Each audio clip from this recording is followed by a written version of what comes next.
नमस्कार, मैं हूं अमीश देवगन। आज हम उस मानसिकता की पोल खोलने वाले हैं जो कोरोना के खिलाफ पूरे देश की लड़ाई को कमजोर बनाने में लगातार जुटी हुई है।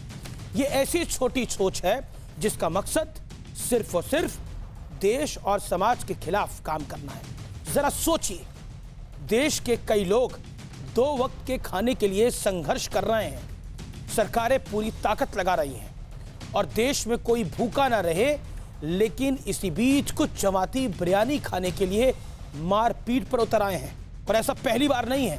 अस्पताल में नॉनवेज बिरयानी नहीं मिलने पर उन्होंने हॉस्पिटल के स्टाफ के साथ हाथापाई की, गाली गलौज की, जबकि इन जमातियों को सुबह का नाश्ता, दोपहर रात का खाना, फल फ्रूट सब कुछ दिया जा रहा है। आखिर ये जमात की कैसी शिक्षा प्रणाली है और धर्म की ये कैसी मिलावट है कि जब जमाती बवाल मचाते हैं तो कहा जाता है धर्म मत देखो। कोई धर्म देखता भी नहीं है। जब प्लाज्मा डोनेट करते हैं तो इनका धर्म गिनवाया जाता है।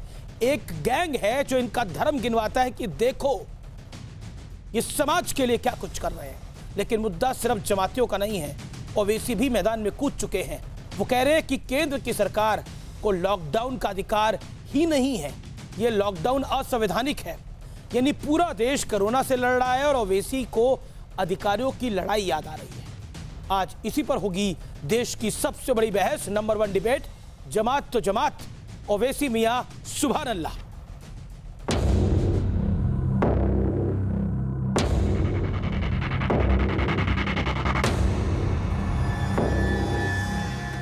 जमातियों की ये शर्मनाक हरकत देखिए। पूरा देश कोरोना से लड़ने में जुटा है। देश के कई लोग 2 वक्त के खाने के लिए संघर्ष कर रहे हैं, तो वहीं दूसरी ओर कानपुर के हैलेट अस्पताल में जमातियों ने बिरयानी खाने के लिए बवाल काट दिया। खाना देने गए एक स्टाफ के साथ हाथापाई की, स्वास्थ्य कर्मियों से भी मारपीट की। इनको खाना जबकि हम लोग बहुत अच्छा दे रहे हैं, 2 टाइम इनको हम दे रहे हैं बन मक्खन, इसके अलावा हम फल भी दे रहे हैं, 2 केला और 1 सेब, फिर भी ये बहुत उपद्रव कर रहे हैं, बदतमीजी कर रहे हैं। बिरयानी चाहिए इनको, नॉनवेज चाहिए, इस तरह का खाना। वार्ड बॉय वो भागा है सीढ़ियों से अपनी जान बचा के। आखिर ये कैसी शर्मनाक सोच है। हालत ये है कि अस्पताल के लोग अब जमातियों को खाना देने के लिए भी पुलिस के साथ जाने की मांग कर रहे हैं। हैलेट अस्पताल की घटना पर जमातियों के खिलाफ केस भी दर्ज हो चुका है। ये जो एजेंडा है, ये मानसिकता जो है कहीं से प्रेरित है और देश को ये देशद्रोही की श्रृंखला में आती है। आप तबलीगी जमात के ऊपर जो कार्रवाई करनी है वो इतनी ठोस करी जा रही है उत्तर प्रदेश में कि आपकी कमर हम तोड़ देंगे। जमातियों का उत्पात कांशीराम अस्पताल में भी देखने को मिला। यहाँ जमातियों ने तोड़फोड़ की और भागने की कोशिश भी की। हालांकि कुछ ऐसे भी जमाती हैं जो कोरोना पीड़ितों की जान बचाने के लिए अपना प्लाज्मा डोनेट कर रहे हैं। इन जमातियों से इन्हें सीख लेनी चाहिए। हाल ही में एक बात हुई, असाउद्दीन ओवैसी हालांकि अपने तीखे और तल्ख बयानों के लिए जाने जाते हैं, अब उन्होंने एक नया शिगुफा छोड़ दिया। वो कह रहे हैं कि ये जो लॉकडाउन है ये अनकॉन्स्टिट्यूशनल है, ये असंवैधानिक है, ये गैर संवैधानिक है, ये लॉकडाउन लगा ही नहीं सकती। उधर भड़काऊ सियासत के सूरमा कहे जाने वाले असदुद्दीन ओवैसी अलग ही एजेंडा लेकर मैदान में कूद पड़े हैं। ओवैसी का दावा है कि नेशनल डिजास्टर मैनेजमेंट एक्ट 2005 के तहत केंद्र को देश भर में लॉकडाउन करवाने का अधिकार ही नहीं है। इनका दावा है कि मौजूदा हालात से निपटने का अधिकार तो राज्य सरकारों के पास है। कमाल की सोच है। पूरा देश एक संकट में घिरा है। हर देशवासी पीएम मोदी की अगुवाई में बन रही नीति को अपनाने में जुटा है, लेकिन ओवैसी को इस हालत में भी अधिकारों का झगड़ा सूझ रहा है। तो आज इसी पर होगी देश की सबसे बड़ी बहस। जमात तो जमात, ओवैसी मियां सुभान अल्लाह। और अब ओवैसी के भड़काऊ ज्ञान का विश्लेषण सुनिए। ओवैसी ने देश में लॉकडाउन को असंवैधानिक बता दिया। केंद्र को नहीं राज्य को है लॉकडाउन का अधिकार, ये बोले ओवैसी। ये मौका कोरोना से जंग का है, अधिकार की लड़ाई का नहीं है। अधिकार तभी रहेंगे जब आप जिंदा रहेंगे। लगभग सभी मुख्यमंत्री खुद पीएम की सोच के समर्थन में हैं। अरविंद केजरीवाल कई बार ऐसा बोल चुके हैं। दुनिया भर में पीएम मोदी के फैसलों की तारीफ हो रही है। चाहे बिल गेट्स हो, चाहे इंटरनेशनल एजेंसी हो, चाहे देश की एजेंसियां हों, वो तमाम एजेंसियां तारीफ कर रही हैं। क्या ओवैसी राज्यों को उकसाने की कोशिश कर रहे हैं? ऑलरेडी ममता बनर्जी ने विरोध के स्वर दिखाए और अब वो कह रही है कि घरों में लोग क्वारंटाइन रहें, यानी उन्होंने हथियार क्या डाल दिए हैं, ये भी एक सवाल खड़ा होता है। मेरे साथ बात करने के लिए इस चर्चा में डॉक्टर संबित पात्रा हैं, जो कि ruling party Bharatiya Janata party के प्रवक्ता हैं। मेरे साथ इस चर्चा में सैयद असीम वकार साहब हैं, प्रवक्ता AIMIM के, उनका स्वागत है। मेरे साथ शादाब चौहान हैं, नेता पीस पार्टी के, उनका स्वागत है। अजय आलोक मेरे साथ जुड़ेंगे, नेता JDU के। आप तमाम लोगों का स्वागत है। मैं आप लोगों से निवेदन करता हूं कि आप एक एक करके अपनी बात को रखिएगा। मैं सबसे पहले संबित पात्रा आपकी बात आता हूं। असदुद्दीन ओवैसी ने बोला है कि लॉकडाउन का अधिकार ही नहीं है केंद्र सरकार को। आपको समझना पड़ेगा, असदुद्दीन ओवैसी 2 MPs की पॉलिटिकल पार्टी को हेड करते हैं। ना तो वो देश के प्रधानमंत्री हैं, ना ही वो किसी राज्य के मुख्यमंत्री। देखिए अमीश भाई, एक बहुत बड़ी बात, यहाँ हमारे 2 और भाई भी बैठे हुए हैं, मैं कहना चाहूंगा कि आज हिंदुस्तान में हम ये डिबेट्स क्यों कर पा रहे हैं। ये हम इसलिए कर पा रहे हैं क्योंकि हिंदुस्तान में कंटेनमेंट में है कोरोना। आज उस प्रकार का एक विकराल रूप धारण नहीं किया है इस संक्रमण में, जिस प्रकार से अमेरिका, स्पेन, इटली में हुआ है। आज आप उनके टेलीविजन चैनल में देखिए, डिबेट्स नहीं हो पा रहे हैं। वहां सुबह से शाम तक कितनी मृत्यु हुई है, किस प्रकार से मृत्यु के बाद उनको क्रिमेट किया जाएगा, इन विषयों को लेकर एक गमगीन सा माहौल बना हुआ है। देखिए, इसलिए हमें धन्यभागी होना चाहिए कि हिंदुस्तान ने जिस प्रकार से कंटेन सक्सेसफुली किया है, हमें नतमस्तक होकर धन्यवाद करना चाहिए प्रधानमंत्री का और राज्यों का भी। राज्यों ने भी बहुत अच्छा काम किया है, चाहे वो किसी के भी राज्य हो। दूसरी बात है, देखिए असदुद्दीन ओवैसी, नहीं देखिए असदुद्दीन ओवैसी जी के आपको पॉलिटिक्स को समझना होगा। ये 2 MP से बढ़कर किस प्रकार आगे जाएं, किस प्रकार पूरे मुस्लिम समाज को बरगला कर, भटका कर, उन्हें भ्रमित करके एक तरह से एक अलग पंथ में उनको ले जाए, उनकी कोशिश केवल यही है। और मैं उसमें याद दिलाना चाहूंगा, उनके एक मुख्य नेता ने जो कहा था 15 करोड़ वर्सेस 100 करोड़, यही उनकी नीति है। किंतु हिंदुस्तान के मुस्लिम बहुत समझदार हैं, वो इस प्रकार के बहकावे में नहीं आने वाले हैं। असदुद्दीन ओवैसी भी इस बात को समझ लें और जान लें। जी संबित, आपको 1.25 मिनट मिला, मैं 1.25 मिनट असीम वकार को भी देना चाहता हूं क्योंकि उनकी पार्टी से जुड़ा हुआ ये मामला है। असीम वकार, बहुत सीधा सवाल है और मुझे उम्मीद है कि आप स्पष्टता से जवाब देंगे। आखिरकार अधिकारों की बात क्यों आई? क्योंकि ना आप 3 में है आपकी पार्टी, ना 13 में है, ना आप सरकार चला रहे हैं केंद्र में, ना किसी राज्य में आपकी सरकार है।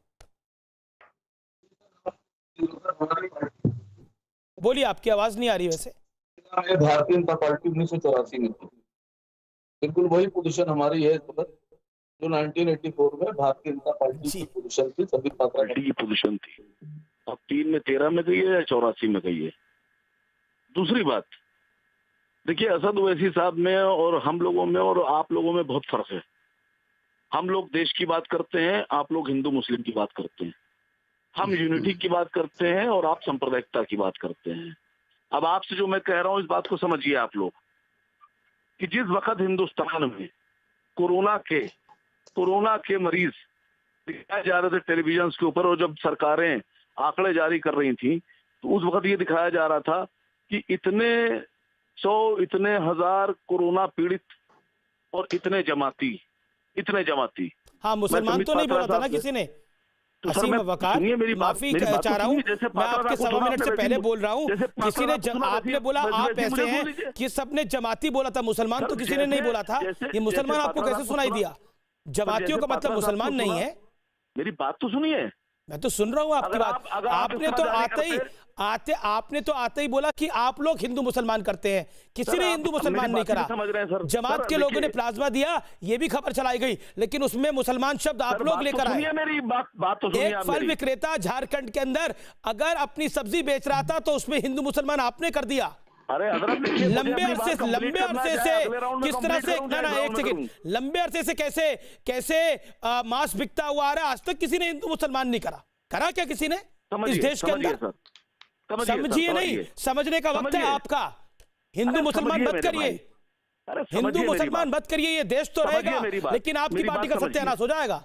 हाँ, खत्म कर दिएगा मेरी पार्टी को। नहीं, आपकी पार्टी को हम कौन होते हैं खत्म करने वाले? जनता करेगी खत्म, हम कौन कर सकते हैं खत्म? हम तो सवाल पूछ सकते हैं, सच्चाई दिखा सकते हैं, सच्चाई दिखा रहे हैं, सवाल पूछ रहे हैं। मैं पूछ रहा हूँ कि अगर ये लिस्ट जारी करना थी तो ऐसे क्यों नहीं जारी की गई? इतने हजार जमाती, इतने हजार ब्राह्मण समाज के, इतने हजार सनातन संस्था के, इतने हजार वैश्य समाज के, इतने ठाकुर समाज के, इतने सिख समाज के, इतने दलित समाज के, आप जारी करते इस तरह से? क्यों नहीं जारी किया आपने? आपने सवाल पूछा, मैं हिंदू मुस्लिम कहाँ कर रहा हूँ?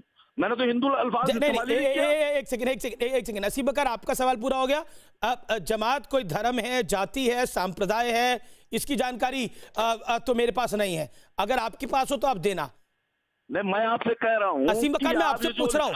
नहीं, मैं पूछ रहा हूँ, नहीं कौन सा जमाती, कौन सी जाति और धर्म है, बताइए ना। नहीं, मैं जमात का प्रवक्ता नहीं हूँ। मैं अरे आप तो जमात की, आपने लिस्ट इतना जारी क्यों नहीं किया? आपने लिस्ट संबित पाता सर, ठीक है, आपने सवाल पूछा।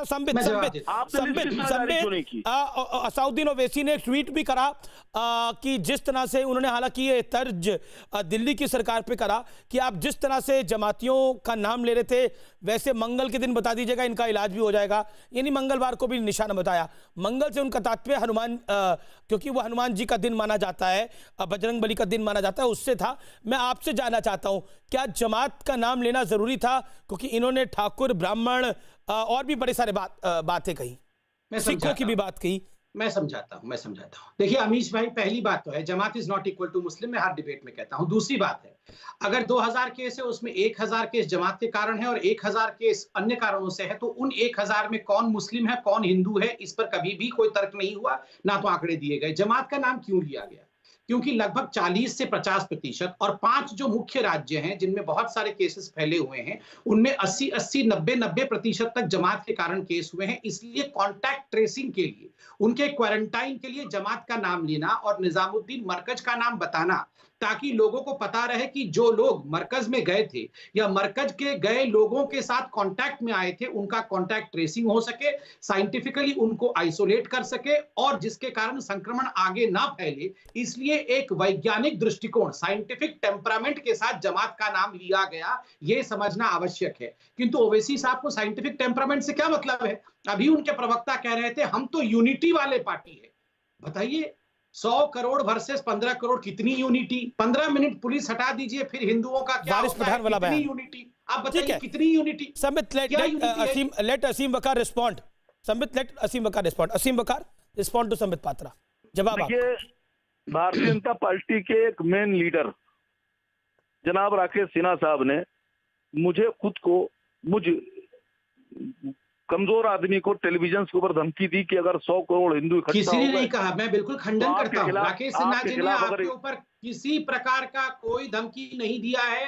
बिल्कुल गलत बात है। आपको मैं वीडियो दे दूंगा। बिल्कुल गलत, आप झूठी बात बिल्कुल मत बताइए। परसों तो आप हमें भी धमका रहे थे कि तुम आओ, तुमको देख लेंगे, आप बता रहे थे हमें भी। मैं वीडियो दे दूंगा। परसों तो अमीश जी आप ही के डिबेट में मैं बैठा था ना, फ्राइडे शुक्रवार के दिन, तो ये एकदम धमकी दे रहे थे। सर मैं बीच में बोलूं, बताओ कहां पे घुस के आना है, हम तो छोड़ेंगे नहीं।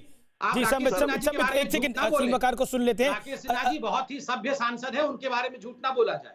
सर मैं बोल रहा हूं। असीम बकार, जो वारिस पठान ने बोला था वो सबने सुना था। 15 करोड़ बनाम 100 करोड़, 100 से उनका तात्पर्य 100 करोड़ के से था।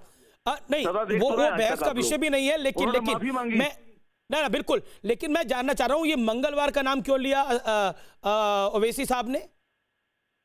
क्यों मंगल, बुध, जुमेरात, जुमा, हफ्ता, इतवार, सोमवार, सर सारे दिन है, सारे दिन है सर। नहीं, सारे में से मंगलवार क्यों चुना? मैं जाना तो जुम्मा क्यों नहीं चुन लिया? अभी तो आप ओवैसी साहब से पूछ लीजिए साहब, क्यों नहीं जुम्मा? अरे मैंने तो आपसे पूछ रहा हूं, आप उनकी पार्टी के प्रवक्ता हैं, इसलिए मैंने पूछा। नहीं सर, मैं सिर्फ प्रवक्ता हूं, अगर उन्होंने कुछ कहा है तो सोच के कहा होगा। अब आप ये बता दीजिए कि इस बात पर ही लोग नाराज हुए जा रहे हैं कि जमातियों से प्लाज्मा लिया जा रहा है। क्यों नाराज हो रहे हैं साहब इसके ऊपर? नहीं, किस बात पे नाराज हो रहे हैं?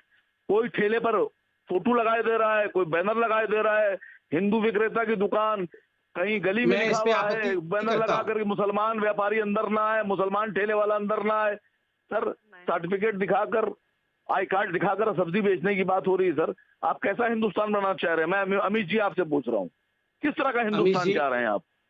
तो मतलब आप क्या कह रहे हैं कि फल फ्रूट मिले तो वो गलत है, बिरयानी मिलेगी तभी कोरोना का इलाज होगा? बेचिए बिरयानी आप, कौन आपसे कह रहा है? मेडिकल सुपरिटेंडेंट की बाइट है, वीडियो है जिसके अंदर वार्ड बॉय को भगाया जा रहा है।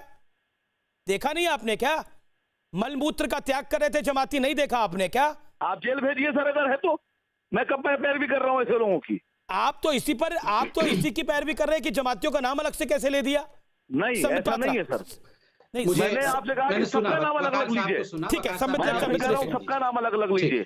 एक मैं सेकंड, आपसे मैं कह रहा हूँ कि अगर आपसे मुरादाबाद दिखाइए, असीम बखार, मैं मुरादाबाद आपसे निवेदन दिखाइए तो करूंगा आप इंदौर अपना का ऑडियो रानीपुरा दुरुस्त भी करिए, दिखाइए। क्योंकि ऑडियो में थोड़ी दिक्कत आ रही है, रुक रुक के ऑडियो आ रहा है, इसलिए मेरा निवेदन है आपसे। संबित 30 सेकंड में आप रिस्पॉन्ड करिए, फिर मैं डिबेट को ओपन करूं, बाकी काफी सारे पैनलिस्ट हैं। देखिए, उस विषय को मैं छू नहीं रहा था, अभी असीम वकार जी ने उसका जिक्र किया है, इस पे बोलना बहुत अनिवार्य है। मुझे 20 सेकंड आप दीजिए। मुझे बड़ा तकलीफ है अगर कोई ठेले वाला अपने ठेले के ऊपर एक भगवा झंडा लगा लेता है, कोई गाड़ी वाला अपने गाड़ी के आगे भगवा झंडा लगाता है, कोई किसी ने अपने फल का दुकान, हिंदू फल का दुकान रख लिया, तो आप उसको जेल भेज देंगे? किस बिना पे, किस गुनाह के लिए आप उसको जेल भेज रहे हैं? आप बताइए, घरों के ऊपर हरे झंडे नहीं लगे हुए हैं? आप बताइए, हलाल मीट के शॉप नहीं चल रहे हैं? आप बताइए, अरमान मुसलमान का ढाबा नहीं चल रहा है? आप बताइए, सिकंजी के दुकान के नाम के सामने जैन सिकंजी दुकान नहीं चलता है? सरदार दी हट्टी नहीं चलती है? क्या गुनाह किया है हिंदुओं ने? इस देश में हिंदू जन्म होना कोई गुनाह नहीं है, और भगवा झंडा इस देश का आन बान और शान है, और आन बान और शान को अपने घरों पे, अपने गाड़ियों पे, इतिहास को अपने ठेलों पे फहराना कोई गलत नहीं है। हाँ, अगर कोई कहता है कि मैं केवल हिंदुओं को बेचूंगा, अपना सामान मुसलमानों को नहीं बेचूंगा, वो गलत है। किंतु केवल और केवल एक भगवा झंडा लहराने के लिए जिस प्रकार ओवैसी साहब के पार्टी के लोगों ने कल हैदराबाद में एफआईआर दर्ज करवाया, कंप्लेन किया है, ये दिखाता है ये इनके एकता के असली चेहरे। Sambit, you got 40 second, let Aseem Waqar sahab respond to it. Sambit भाई, आपको समय मिला, असीम वकार आप बोल सकते हैं, रिस्पॉन्ड। नहीं, देखिए, ये गुनाह नहीं, ये गुनाह नहीं है कि कोई अपनी दुकान पर लिख दे जैन शिकंजी, ये भी गुनाह नहीं है कोई लिख दे सरदार की हट्टी, ये भी कोई गुनाह नहीं लिखता है कि कोई लिख दे गुप्ता होटल, लेकिन ये गुनाह है कि सर मुसलमान का आना मना है। कहाँ लिखा हुआ है? इस गली में मुसलमान का आना मना है? ये गुनाह है कि मुसलमान यहाँ सामान बेचने ना आए। संबित, गुनाह है सर, कहाँ लिखा हुआ? ये गुनाह है। मैं बैनर भेज दूंगा आपको, मैं बैनर भेज दूंगा सर। नहीं, पर बिल्कुल गलत, यहाँ झूठी बात। असीम वकार, पर झारखंड में तो कहीं नहीं लिखा था कि मुसलमान का आना गुनाह है। झारखंड के अंदर तो झंडे को हटाने की बात की गई है, केवल और केवल भगवा झंडा। कंप्लेंट कल हैदराबाद का भगवा झंडा का था। साइबराबाद पुलिस के पूरे उस बयान को देखिए। असीम वकार, आपकी आवाज स्वीकार है, बोल सकते हैं असीम। ठेले के ऊपर भगवा झंडा नहीं अलाउड है, क्यों नहीं अलाउड? ठीक है, Sambit hold on, let Aseem respond. Yes Aseem, 20 second Aseem Waqar. नहीं, देखिए, अगर आप जैसा हिंदुस्तान बनाना चाहते हैं, तो ये ऐसा हिंदुस्तान अगर आप बनाना चाह रहे हैं, सांप्रदायिक हिंदुस्तान बनाना चाह रहे हैं, तो मैं समझता हूँ ये आप बेहतर नहीं कर रहे हैं हमारे हिंदुस्तान के साथ। तो आप क्या समझते हैं कि आपको कामयाब होने दिया जाएगा? बिल्कुल भी कामयाब नहीं होने दिया जाएगा जी। और आप ये मत समझिए खाली हम ही आपके खिलाफ हैं। अमित देवगन आपके साथ होंगे, लेकिन बहुत से ऐसे पत्रकार भी हैं, और बहुत से ऐसे नेता भी हैं, और बहुत से ऐसे हिंदू अवाम भी है, मतलब आप पत्रकारों को भी बोलेंगे कि ये हमारे साथ है, ये हमारे साथ नहीं है। हाँ, होंगे कुछ पत्रकार ओवैसी साहब के साथ होंगे, आपके साथ होंगे, आप ही जानते होंगे, मैं नहीं जानता, लेकिन मैं किसी के साथ नहीं हूं, मैं मुल्क के साथ हूं। और जहां तक आप इस मुल्क में हिंदू मुसलमान की बात करते हैं ना 1947 का जो बंटवारा हुआ था, तो इस देश में हिंदू मुसलमान की बिना पर ही हुआ था। अगर मैं गलत कह रहा हूं तो इतिहास के पन्नों को निकाल के खंगाल लीजिएगा वकार साहब। अगर ये बंटवारा जिन्ना ने जब पाकिस्तान मांगा था तो किसके नाम पे मांगा था? इतिहास के पन्नों को खंगाल लीजिएगा, सुनिए, कि किसके नाम पे बंटवारा हुआ था। उन्होंने मांगा होगा, लेकिन ये बंटवारा उन्होंने मांगा होगा, लेकिन इसलिए आप बार-बार ये मत बोलिए कि देखिए सांप्रदायिक सौहार्द एक तरफा नहीं होगा, कि जमात वाले लोग बलमूत्र भी त्यागेंगे और वो गाली भी देंगे और वो बिरयानी के लिए मारेंगे भी और उनकी बात भी सुनी जाएगी। ऐसा नहीं होगा सांप्रदायिक सौहार्द ये भी नहीं होगा कि एसडी कुमार स्वामी की शादी में लोग खड़े हो जाएंगे और उन पर कार्रवाई नहीं होगी। सांप्रदायिक सौहार्द वो भी नहीं होगा, सांप्रदायिक सौहार्द वो भी नहीं होगा जिसमें बीजेपी का एक नेता अगर लॉकडाउन तोड़ेगा तो उनको उन्हीं की सरकार गिरफ्तार कर लेगी। सांप्रदायिक सौहार्द वो भी नहीं होगा। इसीलिए मैं कहना चाहता हूं कि हम सच के साथ रहें। सच के साथ रहने वालों को मुश्किल जरूर आती है असीम भाई, लेकिन लंबे अरसे तक चलता है वो सच। इसीलिए इस देश में 70 साल के अंदर कई बातों पे पर्दा डाला गया, लेकिन अब उन पर्दों को उठाने का वक्त है और वो पर्दे उठ रहे हैं, इसलिए चेहरे सामने आ रहे हैं और निरंतर आते रहेंगे। अब मैं रुक करता हूं सदाब चौहान का। असीम वकार, आप कुछ कहना चाहते हैं तो आपको भी मौका है। बोलने की आजादी आपने है। कहा कि ये देश का बोलने बंटवारा की हिंदू आजादी है इस मुसलमान मुल्क के में। नाम पे हुआ। पाकिस्तान आपने ईरान कहा- सीरिया नहीं है ये। नहीं सर, आपने कहा कि ये देश का बंटवारा हिंदू मुसलमान के नाम पे हुआ। सर, अगर मुसलमानों ने हिंदू मुसलमान के नाम पर इस देश को ना चुना होता तो आज पाकिस्तान से ज्यादा मुसलमान यहाँ ना होते। हमने अपना मुल्क अपनी मोहब्बत से और सेकुलरिज्म के नाम पर चुना है।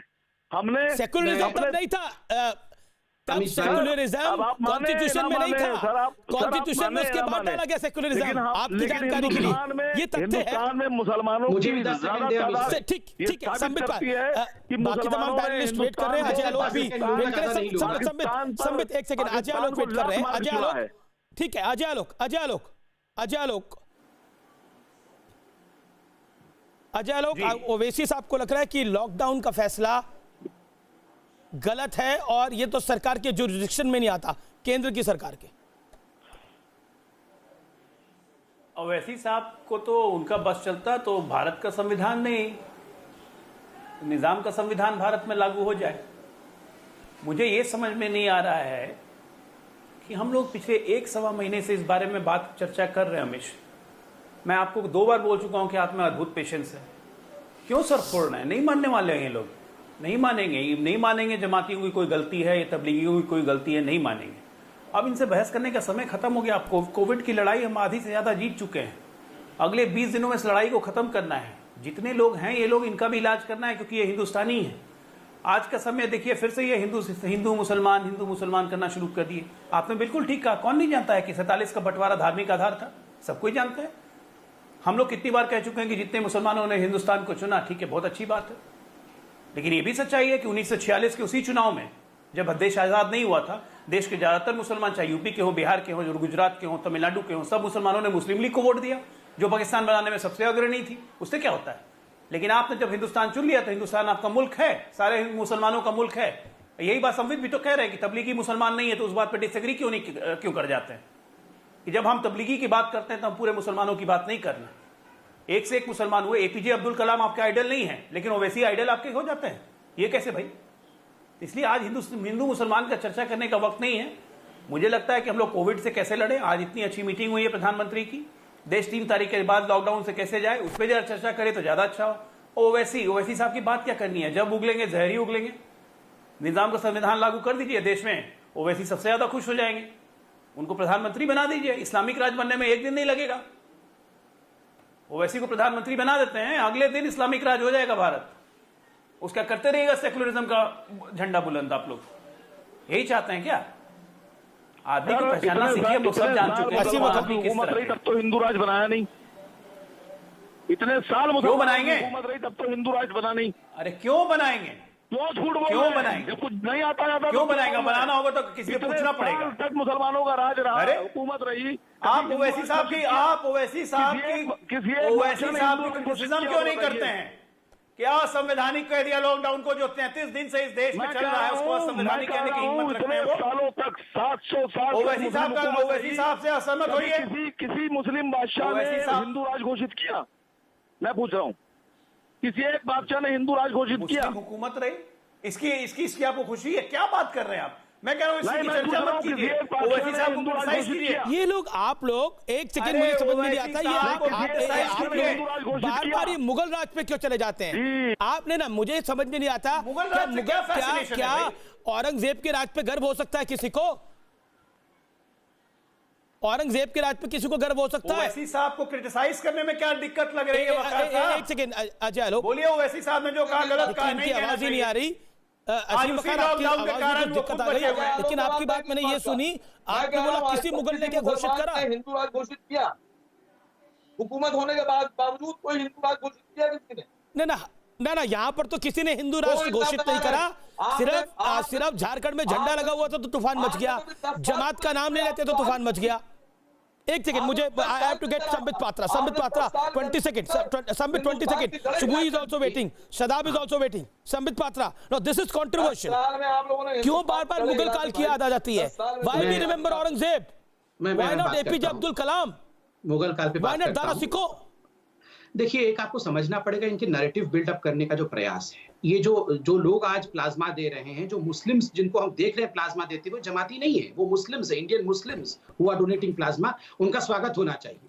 मगर एक नैरेटिव खड़ा करने की कोशिश की जा रही है कि वाह वाह देखो जमाती क्या कमाल कर रहे हैं।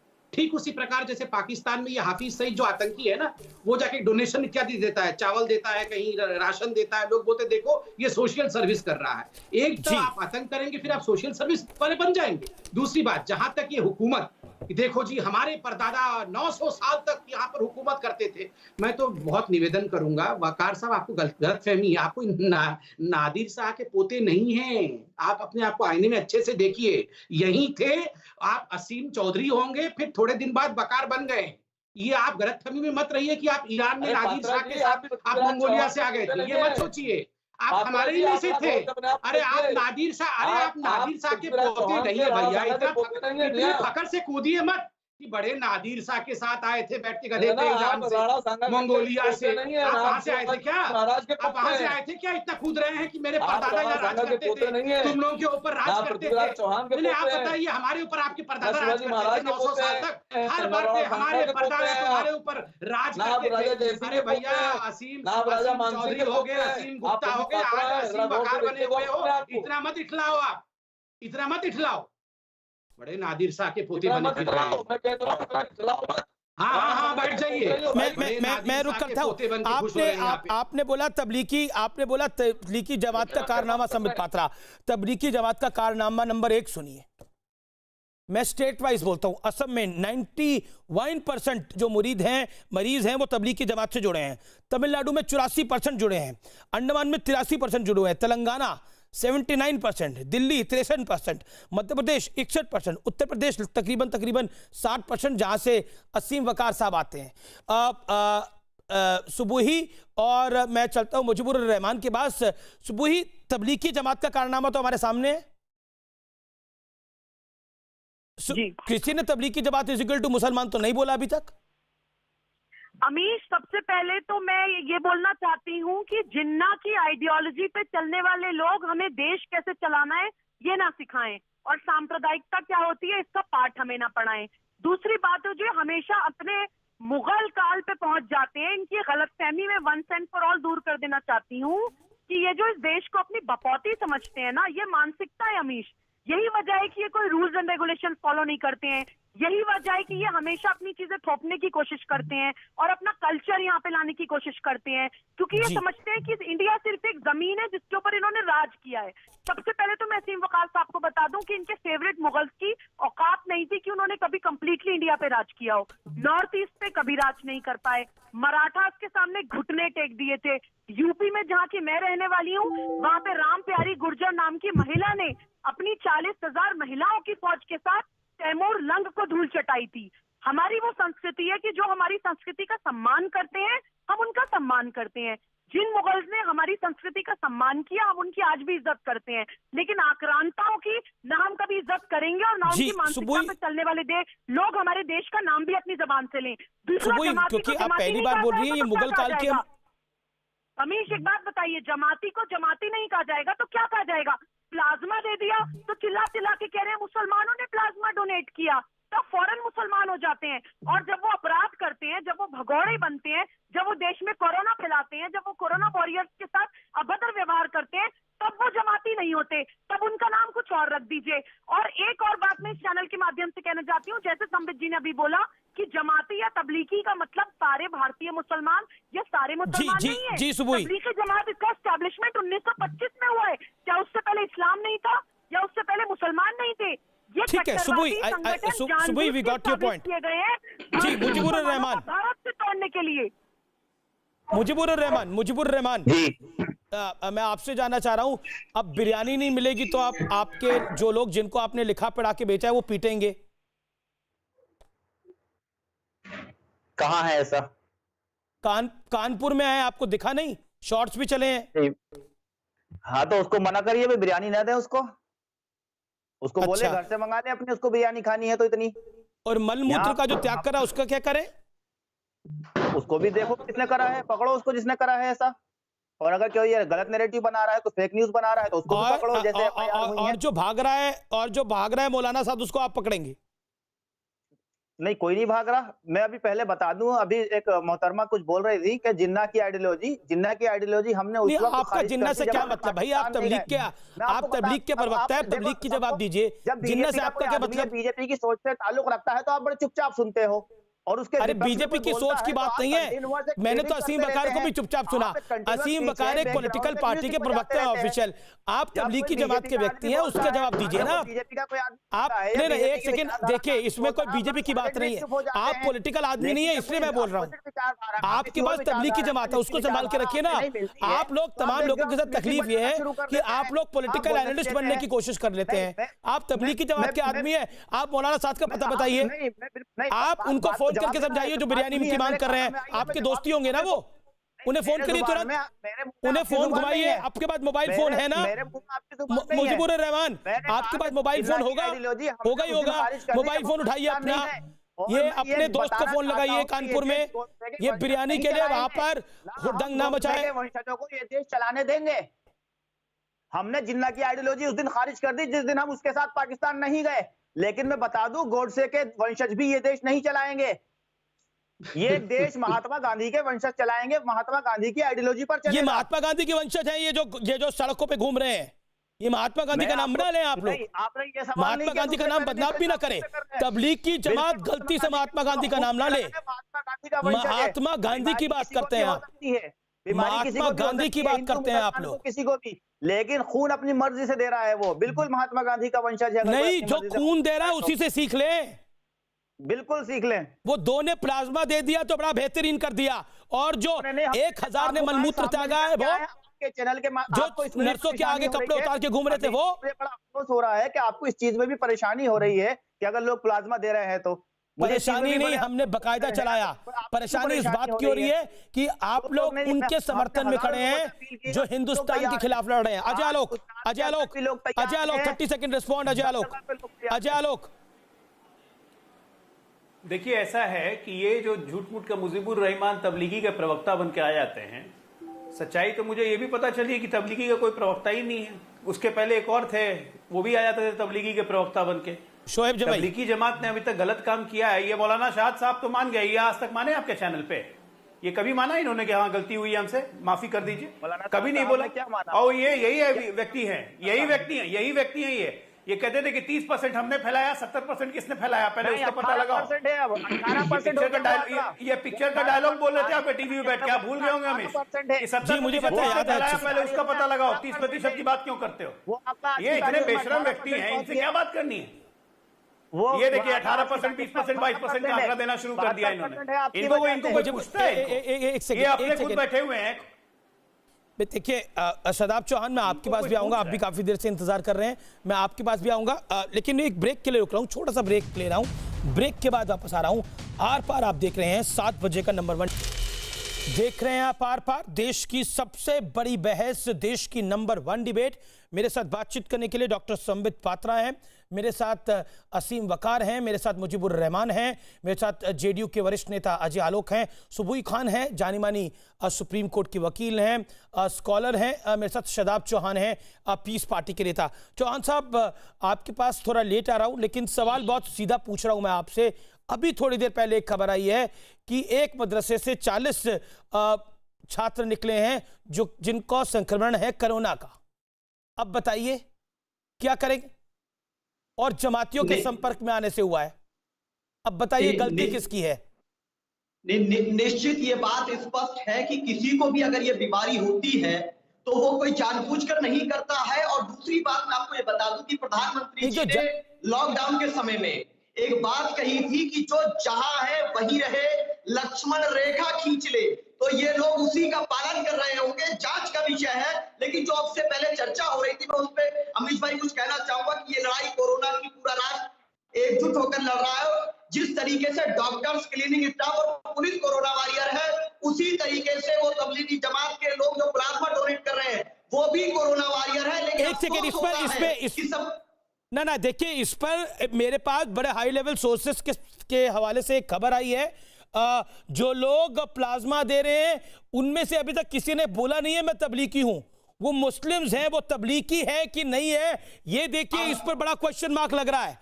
वो तबलीगी है, उन्होंने नहीं बोला मैं तबलीगी हूं, अभी तक उन्होंने नहीं बोला मैं तबलीगी हूं। वो लोग तबलीगी जमात के संपर्क में आने से उनको बीमारी जरूर हुई थी, लेकिन वो तबलीगी नहीं है। ये मैं उस गैंग को बताना चाहता हूं जो सुबह से ये कह रहा है कि प्राउड ऑफ तबलीगी जमात। तबलीगी जमात पे शर्म आनी चाहिए, प्राउड किसी को नहीं होना चाहिए। नहीं तो शदाब चौहान, इसीलिए अब आप बोलिए दीदी, उन मुसलमानों पे गर्व है जिन्होंने प्लाज्मा दिया, लेकिन तबलीगी जमात पे गर्व नहीं है। तबलीगी जमात पे गर्व नहीं है। अब आप बोलिए, शर्म है तबलीगी जमात पर। अब आप बोलिए शदाब चौहान,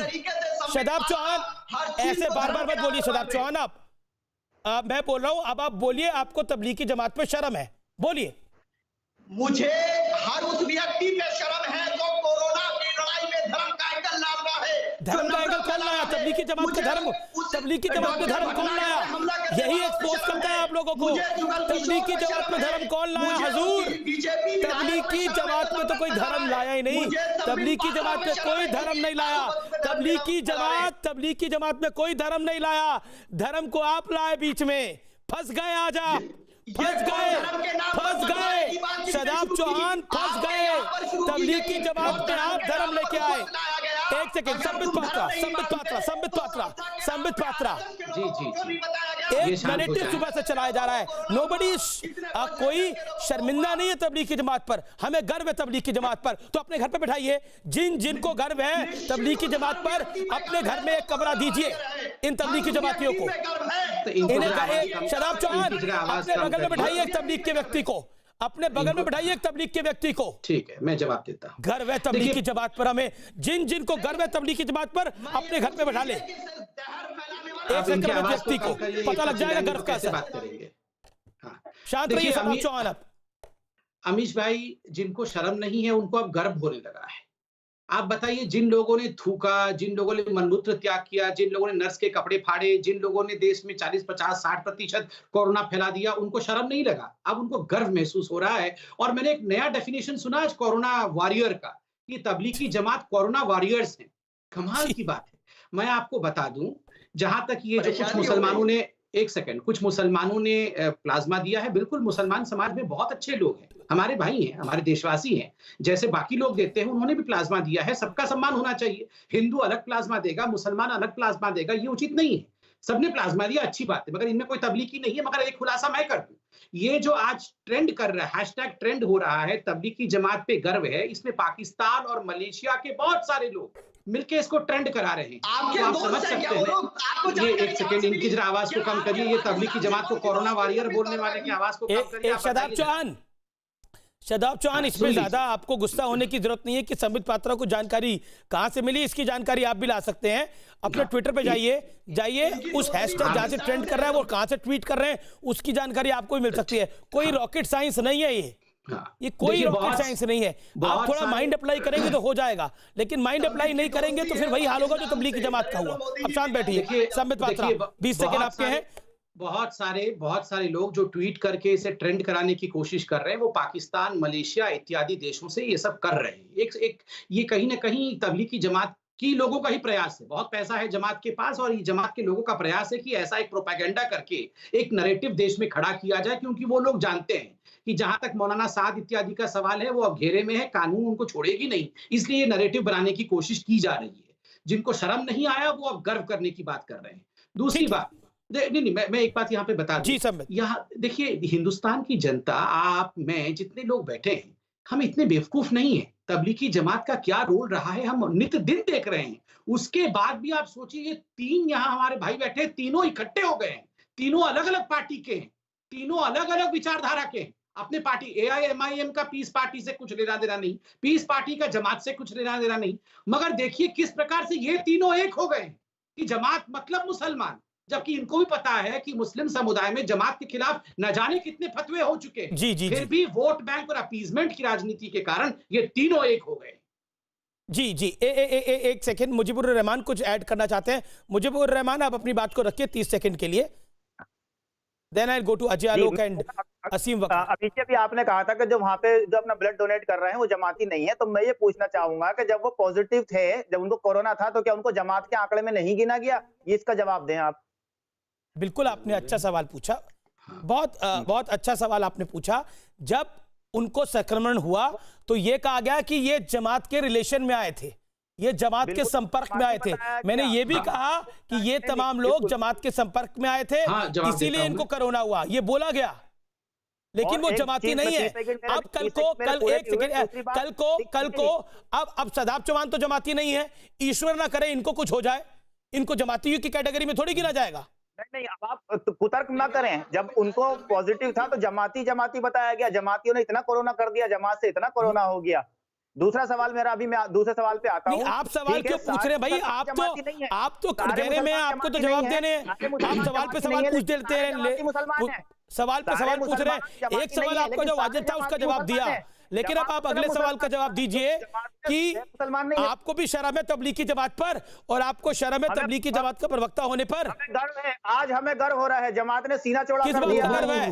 मलमूत्र त्याग करने का, भी हो गया है, नर्स के आगे कपड़े उतारने का किस बात का गर्व है तुम्हें? नहीं, किस बात का गर्व है तुम्हें? हिंदुस्तान में कोरोना फैलाने का गर्व है? शर्म करो, और शर्म करे जो वो लोग, शर्म करे वो लोग जो जमात के साथ खड़े हैं। चौड़ा कर दिया है शर्म से। सुबुई खान, हाँ, सीना चौड़ा हो गया है हिंदुस्तान में कोरोना फैलाकर। सुबुई खान, नहीं, एक सेकंड, सुबुई खान, डॉक्टर, नहीं, Subui Khan, you hold on. Doctor Ajay Alok, you are a doctor, इनका सीना चौड़ा हो रहा है। शादाब चौहान, आपसे सवाल नहीं पूछ रहा मैं, असीम वकार के पास जाऊंगा मैं। अजय आलोक, मुझे तो आश्चर्य लगा ये सुन के कि कोरोना वॉरियर कहा जा रहा है तबलीगियों को। इससे बड़ा मजाक देश के साथ क्या होगा? बोलते हुए शर्म भी नहीं आती है, जबान कट के गिरती भी नहीं है। प्राउड ऑफ तबलीगी जमात, ये व्यक्ति ये बोला मजबूर रहमान अभी। कोरोना वॉरियर, नहीं, मतलब इनको शर्म भी नहीं आती है, जबान कट के गिरती भी नहीं है, इनकी कोरोना वॉरियर तबलीगियों को बता रहे हैं। हाँ भाई, वॉरियर ही हैं, कोरोना के वॉरियर हैं, कि कोरोना को फैलाने में सबसे आगे रहे हैं। कोरोना के वॉरियर हैं, कोरोना के खिलाफ वॉरियर नहीं है। नहीं है, 18% है। अरे जिन्होंने प्लाज्मा दिया वो कोरोना वॉरियर है। 18% है, 18% है। अगर आपके आंकड़ा भी गिना जाए, अगर आपका आंकड़ा को सच माना जाए, कहीं से कोरोना वॉरियर नहीं है, तबलीगी कोरोना के वॉरियर है। आपकी 72 है। कोरोना बैठा के 7-8 हजार को इन्फेक्ट करवा के देश भर में फैला दिया। से आया है। अरे छोड़िए ना, आप क्या बात आप कर रहे हैं? आप छोड़ेंगे ही ना। आप तो बेशरम आदमी हैं, आपको तो शर्म भी नहीं आती है, रोज आते हैं वही बात बोलते हैं। इतनी हम लोग से बातें सुनते हैं तब भी समझ में नहीं आती आपको। कम से कम आईना देखते रोज तो अपने पे गिरानी हो जाती कि क्या बोल रहे हैं। कपड़े फाड़ रहे हैं बिहार के अंदर, नालंदा में, कटिहार में, आपको शर्म नहीं आई कि आपके खुद, आप तो पार्टी है, पॉलिटिकल पार्टी है, वहाँ सरकार चला रहे हैं, उसके बावजूद भी आपके नेता कहाँ से आइडियाज लेके आते हैं, पिटाई कर रहे हैं। आपको शर्म आई? आइडियाज लेके आते हैं। बिहार में भी जितनी हिंसक वारदातें हुई हैं उसमें भी तबलीगी थे। बिहार की जितनी हिंसक वारदातें हुई उसमें तबलीगी थे। पकड़ के जेल भेजा है हम लोगों ने, विदेशी तबलीगियों को भी जेल भेजा है। 1900 पटना से गए जेल में, 1900 पटना में गए जेल में। झारखंड के अंदर क्या बात करता है, आपको मालूम नहीं है? झारखंड चले गए बिहार से, चुका है, अब कूद के चले जाइए तमिलनाडु में, नेशनल टेलीविजन पे चल चुका है। एक एक करके आखिरी दौर है। मैं चाहता हूं कि एक एक करके सब अपनी बात रखें। अजय आलोक 10 सेकंड्स, देन असीम वकार साहब। मेरी इनको एक ही सलाह इन लोगों को कि हाथ जोड़ के माफी मांग लें तबलीगियों के लिए, थोड़े अपने गुनाह कम हो जाएंगे, वरना देश तो आपको जान ही चुका है। कृपया करके, कृपया कोरोना वॉरियर्स का मजाक मत उड़ाइए। बोलना है तो बोलिए कि हाँ, तबलीगी कोरोना के वॉरियर थे जो कोरोना फैलाने में कोरोना की तरफ से लड़ाई लड़ रहे थे। जिम्मेदारी आपकी है। देश का मजाक मत बनाइए। असीम वकार, क्योंकि आप एक पॉलिटिकल पार्टी के प्रवक्ता हैं, इसलिए मैं चाहता हूं, मैं आपके पास आ रहा हूं, और मुझे लगता है कि आप असीम वकार के साथ संपर्क फिलहाल लगता है नहीं हो पा रहा, लेकिन मैं आपका रुख करता हूं शादाब चौहान और देन सुबुई खान। शादाब चौहान, एक बात बताइए, छोटी सी बात बताइए, कोरोना वॉरियर आप बोल रहे हैं, मतलब किस बिना के ऊपर इन्हें कोरोना वॉरियर बोल रहे हैं आप? आपको शर्म नहीं आ रही? आपको शर्म नहीं आ रही? पुलिस वालों ने अपनी जान की बाजी लगा रखी है, डॉक्टर ने जान की बाजी लगा रखी है। अमित सुन लीजिए, जिन लोगों ने इतनी बदनामी झेलने के बाद, षड्यंत्र झेलने के बाद अपना बलिदान दिया, अपना खून दिया देश के लिए, बलिदान सलाम करते हैं। शर्म आती है? अमीश भाई, ये क्या हो रहा है? जहरीले लोगों क्या हो रहा है अमीश भाई? झूठ क्या घोर कलयुग आ गया है? क्या सुनना पड़ रहा है? देना बलिदान है। बलिदान हो गया कोरोना है। को My बांटना God, बलिदान है, अमीश भाई नर्सों के आगे कपड़े उतार के घूमना बलिदान है, मलमूत्र त्यागना बलिदान है। यही व्यक्ति, यही लोग हैं जो महात्मा गांधी की बात कर रहे थे। सुनिए, देश सुने, आप नहीं सुन पाएंगे। अमीश भाई, हम नहीं सुन पाएंगे सर, सही कहा आपने। हम नहीं सुन पाएंगे, हम नहीं देख पाएंगे। ये अपमान है, ये अपमान है उन कोरोना वॉरियर्स का जो सच में लड़ाई लड़े। अरे कम से कम अल्लाह ताला से तो डरो, इतना झूठ बोलते हुए आवाज बंद करो इन लोगों की। मुझे दुख है, रुकिए, इनका ऑडियो डाउन कर दीजिए, इनका ऑडियो डाउन कर दीजिए। शादाब चौहान चुप रहो तुम। मैं कभी किसी पैनलिस्ट के साथ ऐसा नहीं बोलता। खबरदार, अमीश भाई, एक सेकंड डॉक्टर पात्रा, खबरदार इन तबलीगियों को कोरोना वॉरियर्स के साथ आपने कंपेयर भी करा तो आइंदा हमारे चैनल पे नहीं, किसी चैनल पर भी, किसी चैनल पर भी, शादाब चौहान, किसी चैनल पर डोंट डेयर इट। इन लोगों ने कोरोना फैलाने में भारत में सबसे बड़ा रोल अदा करा है। और सुनिए, वो लोग सुने आज ट्विटर पर जो कह रहे हैं प्राउड ऑफ तबलीगी, वो तथाकथित सुने, वो खान मार्केट गैंग सुने। प्राउड ऑफ तबलीगी, ये तबलीगी हैं जिन्होंने भारत के अंदर कोरोना को फैलाया। शर्म आनी चाहिए।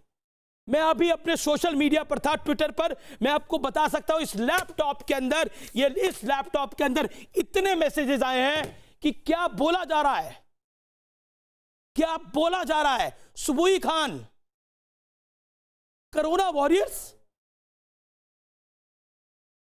मुझे दिल से दुख हुआ है जो बोला गया है।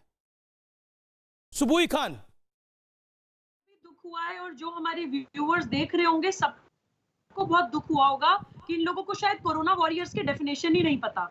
इनको वो जज्बा ही नहीं पता कि जिस जज्बे से वो लोग लड़ रहे हैं, और देश को बहुत बड़ी बड़ी डेवलप्ड कंट्रीज के मुकाबले हमारी कंट्री ने कितने अच्छे से कोरोना से डील किया है। वो सिर्फ और सिर्फ सैल्यूट है, नमन है उन कोरोना वॉरियर्स को, जिनकी वजह से आज हम बैठकर यहाँ पे डिबेट भी कर पा रहे हैं। लेकिन इन लोगों की थिंकिंग बहुत शैलो है, ये लोग उस गहराई को नहीं समझेंगे।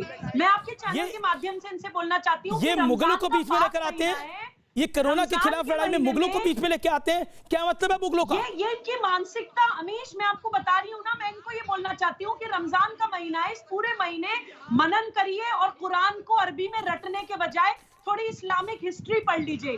और वो अल्लाह, वो सर्वव्यापी, वो सर्वशक्तिमान जिसने पूरी दुनिया बनाई है, उसको अपने आप को बचाने के लिए और अपने आप को फैलाने के लिए आपकी जरूरत। बोलिए शादाब चौहान, एक सेकंड शादाब चौहान को, एक सेकंड साबित पात्रा, शादाब चौहान को ऑडियो अप करिए 20 सेकंड। शादाब चौहान, सुबुई खान को क्या कहना चाहते हैं, बोलो।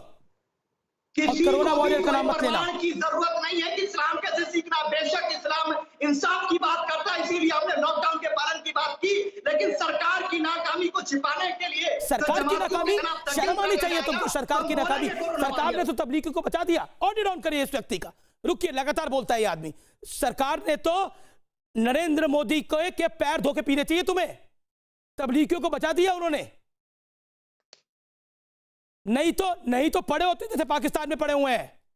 और दूसरी बात, आपको पता है भारत का स्ट्राइक रेट क्या है? 22% लोगों को हम बचा रहे हैं, कई इलाकों में हुआ नहीं है। आपको मुख्यमंत्रियों को पैर धो के पीने चाहिए। अशोक गहलोत हो, योगी आदित्यनाथ हो, किसी के सबके पैर धो के पीने चाहिए आप लोगों को। माफ करिए, इन शब्दों को इस्तेमाल कर रहा हूं मैं। कोरोना वॉरियर का नाम ले रहे हो शादाब चौहान, संबित पात्रा। भारत फेल हो गया इस लड़ाई के अंदर। अगर भारत फेल हो गया ना शादाब चौहान, तो तुम्हारी खिड़की कब उड़ेगी पता भी नहीं लगेगा। अगले 2 महीने बाद डिबेट भी कर पाओगे, नहीं कर पाओगे, कुछ पता नहीं है। कोरोना पीड़ितों के फोटो लग जाएगी पीछे कहीं। शांत रहो आप, संबित पात्रा। अमीश भाई, ये जो कह रहे हैं कि तबलीगी जमात कोरोना वॉरियर से, ठीक उसी प्रकार है जैसे हाफिज सईद को मदर टेरेसा कहने के बराबर है कि हाफिज सईद एकदम मदर टेरेसा थी, लोगों का बहुत एकदम हेल्प कर रही थी और पीस की मिशनरी थी। ठीक उसी प्रकार का है। खैर, ये लोग तो वो लोग हैं जो बुरहान वानी को, अफजल गुरु को वॉरियर कहते हैं। वो तो मानते हैं कि अफजल गुरु, ये तो डिफेंड करते हैं अफजल गुरु बुरहान वानी को। तो अब ये तो स्वाभाविक है कि तबलीगी जमात को कोरोना वॉरियर कहेंगे, मगर तबलीगी जमात को कोरोना वॉरियर कहना कोरोना वॉरियर के लिए गाली है। सच कह रहे हैं doctor Patra, Ajay Alok, doctor Ajay Alok, doctor Sambit Patra, hold on. Ajay Alok, मैं आपको 10 सेकंड दे रहा हूं। शादाब चौहान कह रहे हैं देखिए भारत हार गया। अगर भारत ये लड़ाई हार गया तो शादाब चौहान भी कहां होंगे फिर? इनकी खिड़की भी तो गायब हो सकती है फिर। शादाब चौहान जैसे लोगों की हस्ती क्या है जो भारत को हरा दें? इनकी हस्ती क्या है? नाम पीस पार्टी लिख लेने से इनके दिमाग में कितनी अशांति चल रही है ये तो पूरा देश देख रहा है। शुक्रिया। मेरे पास समय इतना ही अजय आलोक, लेकिन वाकई कोरोना वॉरियर का अपमान किया, लेकिन देश कोरोना वॉरियर्स का सम्मान करता है और जमात वालों पर शर्म करता है। अपनी राय ट्विटर पर जरूर दें। फिलहाल इतना ही। अगला शो